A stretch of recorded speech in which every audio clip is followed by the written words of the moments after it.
Welcome back to my channel ITI skill and education চ্যানেলে সবাইকে স্বাগত। মার্কিং টুলের ফার্স্ট পার্টে আমরা আলোচনা করেছিলাম মার্কিং কাকে বলে, মার্কিংয়ের প্রয়োজনীয়তা, উইডনেস মার্ক কি এবং মার্কিং টুলগুলো কি কি, এবং এই মার্কিং টুলগুলোর একটা সচিত্র পরিচয় আমাদের ঘটেছে। তো এখন আমরা মার্কিং টুলের সেকেন্ড পার্টে যেটা আলোচনা করতে যাচ্ছি সেটা হচ্ছে মার্কিং মিডিয়া, অর্থাৎ মার্কিংয়ের দাগগুলোকে আরো স্পষ্ট করে দেখার জন্য আমরা জবের উপরে যে প্রলেপ লাগাই, সেই যে প্রলেপটা দেওয়া হয় সেটা কি দিয়ে দেওয়া হয় সেটা নিয়ে আজকে আমাদের আলোচনা। মার্কিং মিডিয়া নিয়ে আলোচনা করার আগে আমরা প্রথমে আরেকবার জেনে নিই মার্কিং কাকে বলে। না, marking is the process of setting our boundaries. Marking হলো গিয়ে আমাদের যে বাউন্ডারি লাইন, সেন্টার লাইন এবং ডাইমেনশন লাইনগুলো জবের উপরে অন দ্য ম্যাটেরিয়াল, জবের উপরে দাগ করে নেওয়া অ্যাজ এ গাইড হিসাবে টু সাবসিকুয়েন্ট মেশিনিং অপারেশন, অর্থাৎ পরবর্তী যে অপারেশনগুলো সেই অপারেশনগুলো করার জন্য।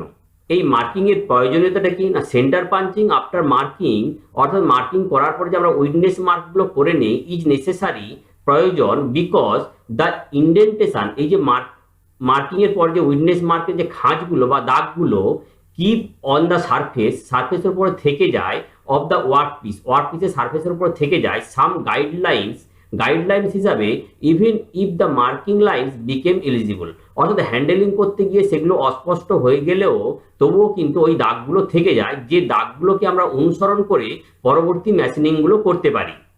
এই যে মার্কিং মিডিয়াটা আসলে কি না, marking media is A substance which is found in the form of powder, crystal or solution, অর্থাৎ দ্রবণ আকারে কিংবা দানাকৃতি কিংবা পাউডার ফর্মে এটা পাওয়া যায়।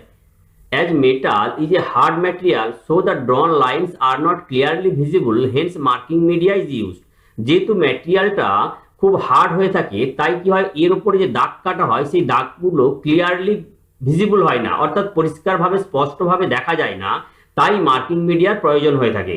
ইন দিস ওয়ে, এইভাবে the marking media is a material, marking media যে দ্রবণটা বা পদার্থটা that is applied on the সারফেসের উপরে আমরা প্রলেপ দিয়ে দিই, on which marking has to be done, যেখানটায় আমরা মার্কিং করতে যাচ্ছি কিসের সাহায্যে না, বাই মার্কিং টুলের সাহায্যে যে আমরা মার্কিং করছি তাতে করে কি হচ্ছে, so that the lines of marking এর দাগগুলো ক্যান বি সিন ক্লিয়ারলি, পরিষ্কারভাবে এবং স্পষ্টভাবে সেটা আমরা দেখতে পাই। এই কারণে কিন্তু আমাদের মার্কিং মিডিয়াটার প্রয়োজন হয়ে পড়ে। এবার দেখে নিই কি কি মার্কিং মিডিয়া আমরা ব্যবহার করে থাকি। প্রায় 5 ধরনের মার্কিং মিডিয়া আমরা ব্যবহার করে থাকি। তার মধ্যে রয়েছে হোয়াইট ওয়াশ বা চক এবং প্রুশিয়ান ব্লু এবং কপার সালফেট, আর রয়েছে সেলুলোজ লেকার বা লেআউট ডাই, এটাকে লেআউট ডাই বলা হয়ে থাকে, আর রয়েছে রেড লিড বা লিড অক্সাইড। হোয়াইট ওয়াশ বা চক স্ট্রিং, অর্থাৎ চক লাগানো এক ধরনের সুতো। আমরা দেখেছি প্লাম্বার, ওয়্যারম্যান এরা যখন কাজ করে দেওয়ালের উপরে তখন সুতো দিয়ে কিন্তু এই ধরনের মার্কিং করে থাকে। তো সেটা কিরকম ধরনের না, white wash also used in chalk string, white wash chalk string লাইনের সাহায্যে করা হয়ে থাকে। এই chalk string line is a tool, chalk string line হচ্ছে কি একটা টুল, অর্থাৎ এই ধরনের একটা হচ্ছে কি যন্ত্র, সেটা কি না ফিল্ড উইথ চকের ডাস্টের সাহায্যে এইভাবে ফিল করে রাখা হয় as soon as it is pulled from the container, এবং সেটা এই কন্টেনার ভেতর থেকে এইভাবে টেনে বের করা হয়। It coats the string with chalk dust, যে সুতোটা কি হয় না চক ডাস্টে মাখানো থাকে। It is used for marking large job, বড় ধরনের জবগুলোর উপরে, বড় ধরনের সিট বা বড় ধরনের যে কোনো জবের উপরে মার্কিং করতে গেলে তখনই কিন্তু আমাদের এই ধরনের চক স্ট্রিং এর প্রয়োজন হয়। চক স্ট্রিং এর সাহায্যে কিভাবে আমরা মার্কিংটা করব দেখে নিই। তো প্রথমে আমরা কি করব, pull the required length of lanyard, যতটা আমাদের সুতো দরকার ততটা আমরা প্রথমে টেনে নিলাম from the container, it ready to use, এবং সেটা যেহেতু চক মাখানো রয়েছে সেটা ব্যবহারের উপযোগী রয়েছে। Ask an assistant to hold one end on the required marking position and pull it tightly over the marking position। যেহেতু জবটা বড় সেই জন্য কি একজনকে দরকার যে কিনা অপোজিট সাইড থেকে সুতোটাকে টান করে ধরে রাখবে এবং সেই সুতোটাকে কি করবে, যেখানে মার্কিং হবে ঠিক সেই পজিশনে কিন্তু সে হোল্ড করবে। এরপর কি না, দেন উইথ ইওর আদার হ্যান্ড, অন্য হাতে করে কি করতে, lift the thread straight up and release, আস্তে করে ওপর দিকে টেনে ছেড়ে দিতে হবে। তাহলে কি হবে না, তাহলে যেটা হবে এই straight chalk dust line from the cord will transfer to the job, অর্থাৎ সুতোর মধ্যে যে চকটা লেগেছিল সেই সুতোর চকটা কি হবে না জবের উপরে ট্রান্সফার হয়ে যাবে। হলে কি হবে না, it is use to make a long line for marking, তাহলে জবের উপরে সেই ছাপটা পড়ে যাবে। ছাপটা পড়ে গেলে যে দাগ হয়ে গেল এই দাগের উপরে তারপরে আমরা পার্মানেন্ট উইন্ডেজ মার্কটা কিন্তু করতে পারবো। হোয়াইট ওয়াশের পরে মার্কিং মিডিয়া হিসাবে আমরা আসি প্রুসিয়ান ব্লু। প্রুসিয়ান ব্লু আসলে এক ধরনের রং। Prussian blue is a colour used for marking or machining surface. Machining সারফেসের উপরে মার্কিং করতে গেলেই কিন্তু তখন আমাদের প্রুসিয়ান ব্লুর প্রয়োজন হয়ে পড়ে।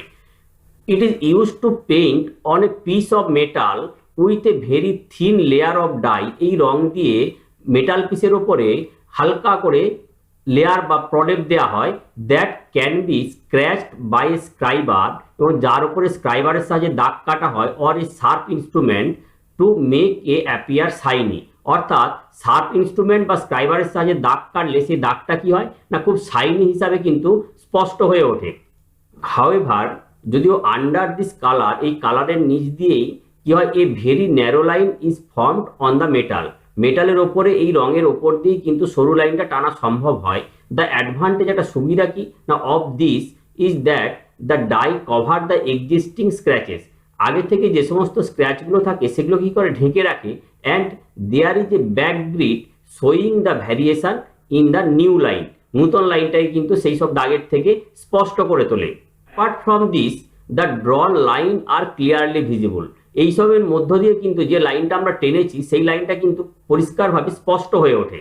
It's main disadvantage is that it taking long time for drying. অর্থাৎ এটা শুকনো হতে বেশ সময় লাগে, কারণ এটা একটু চটচটে টাইপের হয়। And also may be erased during working. অর্থাৎ কাজ করার সময় এটা কিন্তু মুছে যাওয়ার সম্ভাবনাও থাকে। পরবর্তী মার্কিং মিডিয়া হলো কপার সালফেট, বা যেটা ব্লু ভিট্রল নামে পরিচিত।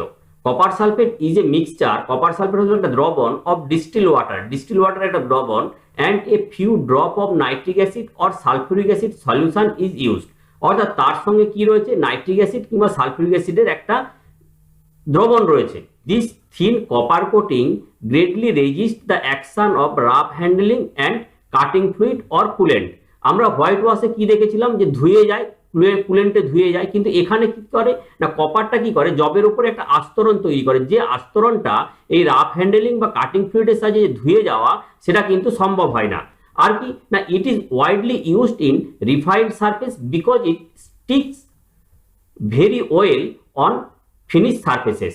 অর্থাৎ ফিনিশ সারফেসের উপরে খুব সুন্দরভাবে আটকে যায় বলে এটা কি করা হয়, ফিনিশ সারফেসের উপরে ব্যবহার করা হয়ে থাকে। Copper sulphate is also known as blue vitriol. এই কপার সালফেটকে ব্লু ভিট্রল বলা হয়ে থাকে, কারণটা হচ্ছে কি না হোয়েন ইট মিক্সড, যখন এর সঙ্গে নাইট্রিক অ্যাসিড বা সালফিউরিক অ্যাসিড মিশিয়ে দেওয়া হয়, a blue colour solution is form. অর্থাৎ কালারটা ঠিক এই ধরনের আমরা যেরকম ছবিতে দেখতে পাচ্ছি ঠিক এইরকম ধরনের কালারটা কিন্তু তৈরি হয়ে যায়। This type of marking media is used where required a very accurate marking. এই ধরনের যে মার্কিং মিডিয়া কপার সালফেট, এই কপার সালফেটটা কোথায় ব্যবহার করে, যেখানে অ্যাকুরেট মার্কিং প্রয়োজন হয়ে পড়ে সেখানেই কিন্তু কপার সালফেটের ব্যবহার হয়ে থাকে। তাহলে কপার সালফেট কোথায় ব্যবহার হয় না যেখানে অ্যাকুরেট মার্কিং দরকার হয় এবং ফিনিশ সারফেসের উপরে এর ব্যবহারটা বেশি। এবার আসি cellulose lacquer. Cellulose lacquer is found in many colours in the market. মার্কেটে বিভিন্ন রঙের পাওয়া যায়, আমরা যেমন ছবিতে দেখতে পাচ্ছি।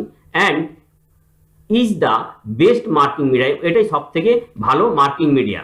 This marking media dries up very quickly, এবং এই ধরনের মার্কিং মিডিয়া কি হবে তাড়াতাড়ি শুকিয়ে যায়। And always used in refined surface, অর্থাৎ ফিনিশ সারফেসের উপরেই এর ব্যবহার করা হয়ে থাকে। আরেকটা কিনা it is also called layout dye. তো এই সেলুলোজ লেকারের আরেকটি নাম হলো গিয়ে লেআউট ডাই।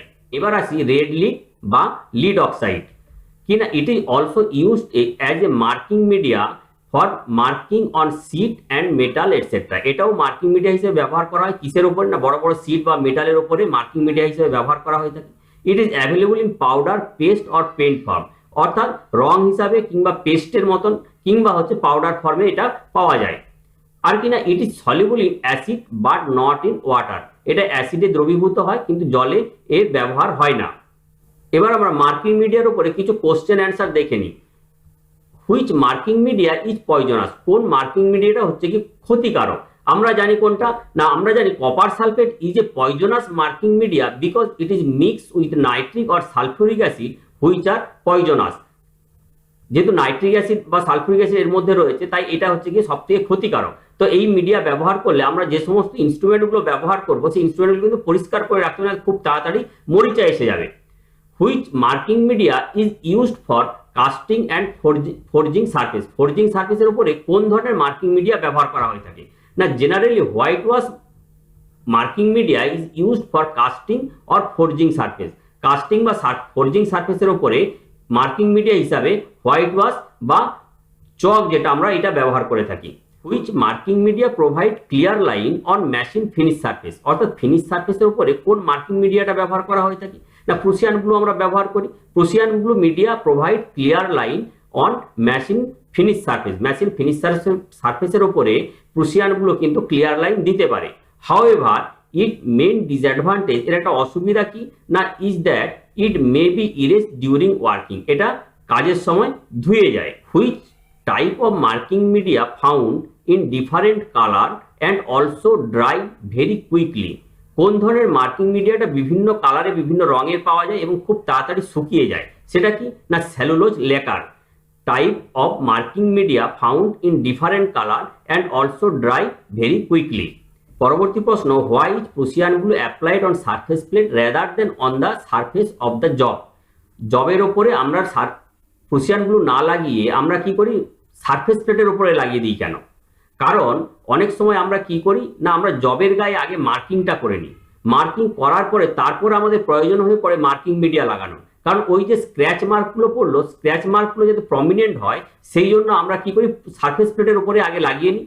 লাগিয়ে নেওয়ার পর তারপর হচ্ছে কি ওই যে স্ক্র্যাচ মার্কগুলো ভিজিবল করার জন্য জবটাকে তার উপরে আলতো করে বুলিয়ে নিই। বুলিয়ে নিলে কি হয় আমরা কিন্তু ওই লাইনগুলো ভিজিবলি দেখতে পাই, so that the line are clearly visible on the job. পরবর্তী প্রশ্ন, which of the following marking media is used on cast or wrought iron casting surface, অর্থাৎ কাস্টিং সারফেসের উপরে আমরা কোন ধরনের মার্কিং মিডিয়া ব্যবহার করবো? এখানে চারখানা অপশন দেওয়া রয়েছে, চক powder, Prussian blue, copper sulphate, red lead. এখানে আমাদের উত্তর যেটা হবে সেটা হচ্ছে গিয়ে চক পাউডার। পরবর্তী প্রশ্ন, which marking media is used on the rough surface. Rough সারফেসের উপরে আমরা কোন মার্কিং মিডিয়া ব্যবহার করে থাকি? White wash marking media is used on the rough surface because it stick easily. সহজে এটা যেহেতু আটকে যায় সেই জন্য হোয়াইট ওয়াশটা আমরা কিন্তু কাস্টিং সারফেসের উপর